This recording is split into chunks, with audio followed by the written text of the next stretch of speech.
قانون کا تقاضا ہے، آئین کا تقاضا ہے، جمہوریت کا تقاضا ہے کہ نہ صرف انصاف ہونا چاہیے بلکہ انصاف ہوتا ہوا نظر آنا چاہیے، اور اس وقت نا انصاف ہمیں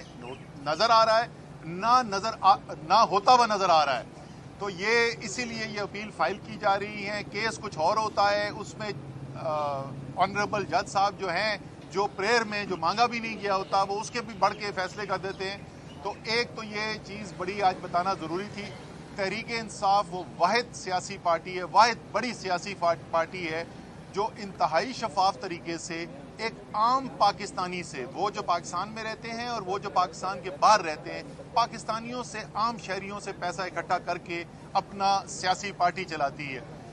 اور اسی لیے اگر آپ دیکھیں کہ اتنے بڑے بڑے دستاویزات ہم نے جمع کرائے ہیں، تمام تفصیل، کچھ 40,000 سے زیادہ کاغذ اس کے اندر ہم نے جمع کرائے ہیں۔ آپ ذرا الیکشن کمیشن سے منگوا کے تو دیکھیں کہ مسلم لیگ نون اور پیپلز پارٹی نے اپنے اکاؤنٹس کیا جمع کرائے ہیں، حالانکہ پیسہ ان کے پاس ہم سے بھی زیادہ ہے۔ تو یہ جو اس وقت غیر شفاف کام ہو رہا ہے، اس کے خلاف ہم آج یہاں پر آئے تھے، اور امید ہے کہ فیصلہ جو ہوگا، جیسا کہ سپریم کورٹ کی واضح ہدایات ہیں، سپریم کورٹ کی ہدایات کے مطابق ایک منصفانہ اور شفاف طریقے سے یہ عمل کو آگے بڑھایا جائے گا۔ اور میں آخر میں پھر ایک دفعہ کہوں کہ ہم اس کو ویلکم کرتے ہیں۔ دوسری چیز جس کی میں بات کرنا چاہتا ہوں،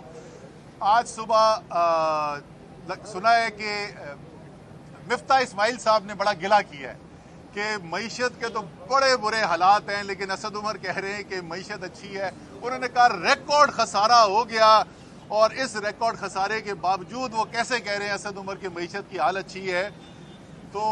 مفتاح، اگر ابھی سے آپ کی کانپیں ٹانگنا شروع ہو گئی ہیں تو اس لیے تو ہم آپ کو آسان حل بتا رہے ہیں، یہ آپ کے بس کی بات نہیں ہے، یہ نااہل لوگوں کا، یہ ایک غیر فطری امپورٹڈ حکومت کے بس کی بات نہیں ہے کہ پاکستان کی معیشت کو چلائیں۔ صرف یاد دہانی کے لیے، تاریخ کے ریکارڈ کے لیے ایک دفعہ یہ ضرور میں بتا دوں گا کہ جس کو تاریخی خسارہ کہہ رہے ہیں، مفتاح آخری ماہ جو تحریک انصاف کی حکومت کے بیرونی خسارے کے اسٹیٹ بینک نے ریکارڈ شائع کیے ہیں، اس کے مطابق $500 ملین کا بیرونی خسارہ تھا۔ الحمدللہ جو پہلا مہینہ میرا وزیر خزانہ تھا، اس سے پہلے آخری مہینہ جو ہمیں ملا تھا، اس میں $2.1 ارب کا خسارہ تھا، یعنی کہ 4 گنا زیادہ خسارہ ہمیں ملا تھا جو بنسبت اس وقت جو ان کو ملا ہے۔ اور اس وقت بیرونی ذخائر پاکستان کے، تحریک انصاف کی حکومت آنے سے آج سے 1 ماہ پہلے تک، تقریباً 1.25 ماہ پہلے تک، جب تک عدم اعتماد کی تحریک نہیں آئی تھی، پاکستان کے زر مبادلہ کے ذخائر میں 2 گنا سے زیادہ اضافہ ہوا تھا۔ مسلم لیگ نون کی حکومت میں ذخائر میں تیزی سے کمی آ رہی تھی، یہاں ریکارڈ لیول کے اوپر ہمارے زر مبادلہ کے ذخائر تھے۔ 8 مارچ کو یہ امپورٹڈ جو کولیشن ہے، حکومت جو ہے، وہ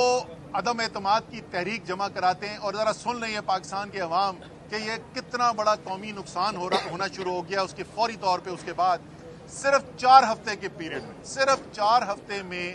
ہمارے زر مبادلہ کے ذخائر جو ہیں اس میں $5 ارب سے زیادہ کی کمی واقع ہوتی ہے، یعنی جو تنکا جمع کر کے ذخائر میں ہم نے اضافہ کیا تھا، 2 گنا سے زیادہ ذخائر بڑھے تھے تحریک انصاف کی حکومت کے اندر۔ جس طریقے سے ہم نے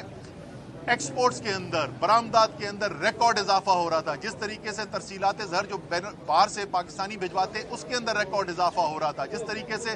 ریکارڈ فصلیں ہو رہی تھی ہماری زراعت کے اندر، جس طریقے سے بڑی صنعتوں کے اندر اضافہ ہو رہا تھا، ان تمام چیزوں سے 2 گنا سے زیادہ کا اضافہ ہوا ہمارے زر مبادلہ کے ذخائر میں۔ اور یہ تنکا جوڑ کے صبح سے رات تک محنت کر کے جو کام کیا گیا تھا، صرف 4 ہفتے کے اندر تحریک عدم اعتماد جمع ہونے کے بعد 1/4 پاکستان کے ریزرو جو ہیں وہ خالی ہو چکے تھے۔